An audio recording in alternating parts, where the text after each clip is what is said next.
Saya sangat berterima kasih sekali kepada Bapak Kapolsek Kecamatan Duren Muda yang telah berpartisipasi membantu warga saya dan menjaga dengan keadaan kondisi warga saya yang sangat memprihatinkan sekali.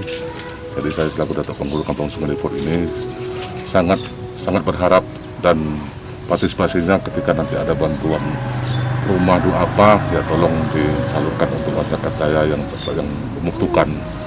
Jadi saya sangat berterima kasih sekali kepada Bapak Kapolsek Kecamatan Duren Muda yang telah mau berkunjung di desa kami.